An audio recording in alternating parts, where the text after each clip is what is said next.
السلام عليكم ورحمة الله وبركاته. اللهم صل وسلم وبارك على نبينا محمد وعلى آله وأصحابه أجمعين.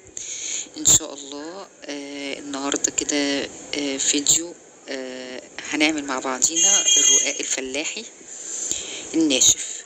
هنعمله بطريقة سهلة وبسيطة إن شاء الله، وأقولك على كل الغلطات اللي أنا وقعت فيها عشان انتي كمان متوقعيش فيها بإذن الله.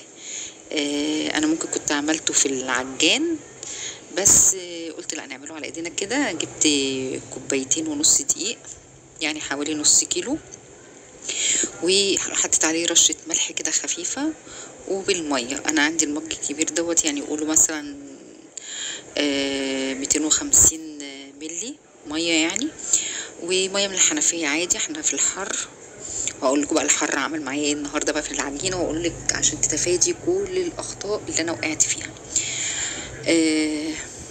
بقى حطيت كده، يعني خدت المج الميه دوت الا بق كده صغير، انت حاساه بايدي كده، يعني انا مش هحط ميه تاني، يعني انا حاسين وانتوا شايفين الملمس كده طري. لا اقعدي عجني فيها عجني فيها عجني فيها لغايه ما تتلم معاكي. بصوا اهو بالشكل ده. طبعا هي هتلزق في ايدي لان ايدي فيها عجين مطرح ما بعجن، بس ايدي التانية هوريها لكم اللي هي ما فيهاش حاجه، مش هتعجن يعني، مش هتلزق فيها. بصوا هوريكم اهو، بس طبعا عشان انا مسرعه الكاميرا فانتوا ممكن ما تكونوش واضح لكم انا بوريكم. بصوا انا بعمل كفه ايدي كده ليكم، بقول لكم ان انا ما بتلزقش في ايدي.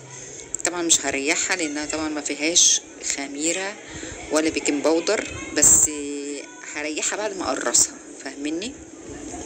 جبت كده صينيه ورشيت فيها حبه دقيق محترمين. خلي بالك اعملي حسابك لما تعملي الرقاق دوت، بيحتاج كميه دقيق رش وفرد كبيره. يعني مثلا لو حطيت نص كيلو دقيق، العجينه خدت مني يعني نص كيلو دقيق، تحط مثلا ربع كيلو او اكتر بشويه دقيق عشان تستخدميه في الفرد وفي الرش وكده.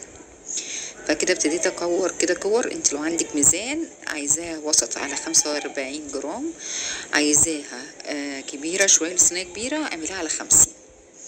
تمام. وهنا كانت في واحده حسيتها كبيره شويه عن الباقيين، فاخدت منها حته على الحته الناقصه. اللي عملوا لي 9 كورات كده، يعني 9 رقاقات بالنص كيلو.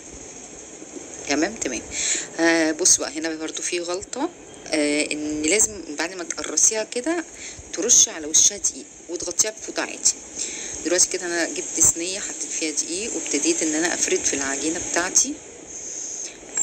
بجيب من النص لبره ولتحت وللجناب، من النص للجنب اليمين، من النص للجنب الشمال كده، من النص لفوق، من النص لتحت كده، فاهميني؟ يعني اجيب وانفضها من الدقيق كده، واجيبها ايه يمين وشمال زي ما انتوا شايفين كده.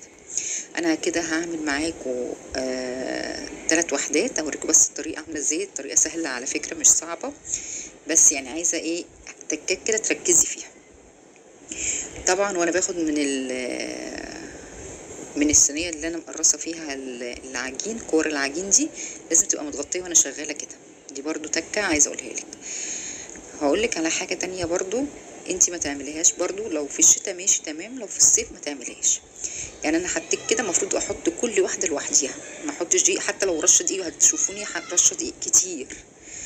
دي عملت لي مشكله بعد كده في لما اجي اشيلها واحطها اسويها، هتطلع الشكل مش مظبوط. دي كلها اخطاء بقولها لك عشان تتفاديها. بس اللهم صل على سيدنا محمد. الطريقه كلها صح 100 العجينه بكل حاجه، وطلعت مقرمشه وجميله وكل حاجه، بس تكات كده اقولك عليها عشان توقعيش فيها زيي وهتتعبك يعني، فاهميني؟ بس انا كده هعمل 3 وحدات، ودي يعني الحجم دوت ينفع في صينيه وسط. تمام. هتحطي 3 من تحت و3 من فوق، وفي النص اللحم، هتطلع معاكي روعه ان شاء الله.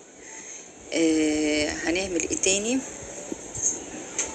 اللهم صل على سيدنا. انا مش عارفه عملت 3 ولا 4، مش متذكره الصراحه، فقلت اعمله لكم من غير عجان عشان تشجعي، عشان في ناس بتشوفه لما بتلاقي في الوصفه عجان وكده بتكسل. لا، الموضوع سهل جدا، وقلت اعمله لكم قبل دخول العيد الكبير. خلاص يا حبايب قلبي، كل سنه وانتم طيبين. العيد الكبير يعني رقاق وحاجات اللي منستغناش عنها بقى، وحلويات الايه، الحاجات الجميله بتاعت العيد. الرقاق اهم حاجه يعني، زيها يعني اهميته ما تقلش عن زيها زي الفته. ف هفرد كده يا حبايب قلبي زي ما قلت لكم من جوه لبره، من النص لبره، من النص لبره، من النص لبره. بس بصوا رشه كميه دي جدا، بس مع الحر دوت ابتدوا يلزق. بصوا انا بفرد يعني بوريهولكم اهو، واحده عن التانيه مختلفه يعني. وفي غلطه تاني هنا كمان، بصوا صلوا على النبي، اول ما تحطيها ما تخليش النار عاليه، يعني انت لو حتى معليه عشان تسخني الطاسه، احنا ما عملناهوش في الفرن، احنا عملناها على يعني البوتاجاز من فوق، فالعمليه سهله تمام.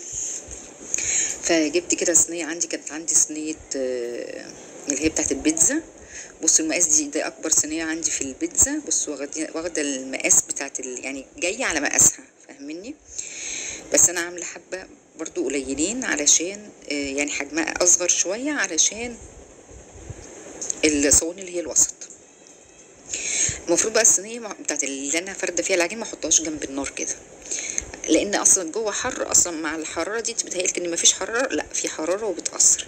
هتلاقوني حتى شويه ان انا هشيلها. هبتدي طبعا احطها كده، ومن الطروف اضغط عليها زي ما انتم شايفين كده يا حبايب قلبي. بصوا بفردها اهو كده، وعلى الطروف بصوا يعني طلعت مساحتها زياده كده شويه بشيلها عادي.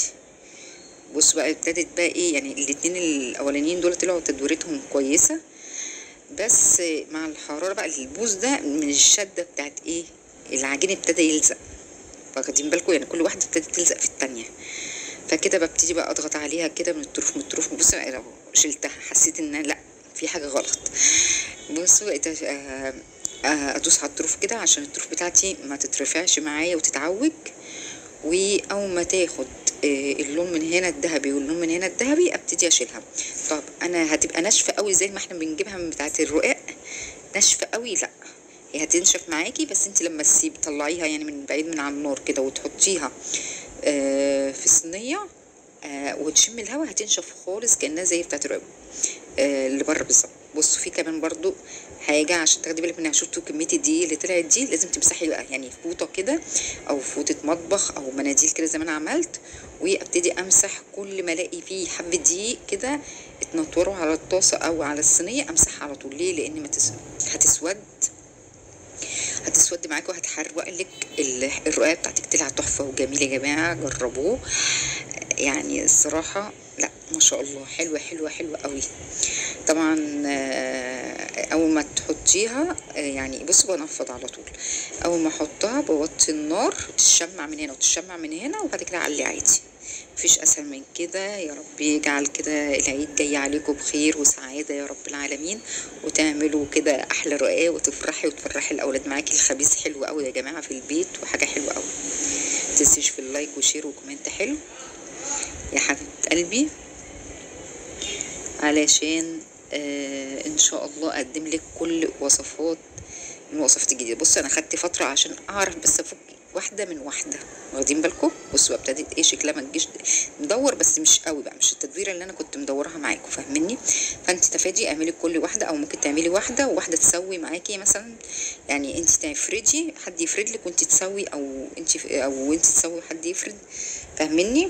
او تخلي كل واحده منفرده كده لوحديها، ما تحطهمش فوق بعضهم. حتى لو رشتي كميه دقيق جدا مع الحر دوت، لا والله هيلزقوا، وهتبتدي لما تيجي تسحبيها بصعوبه، وهي هتلزق منك، وهيبقى شكلها اللي هو الدائري ده مش هيبقى مظبوط. اهم حاجه تدوريها كده كل شويه يمين وشمال، وتدوسي على الطول.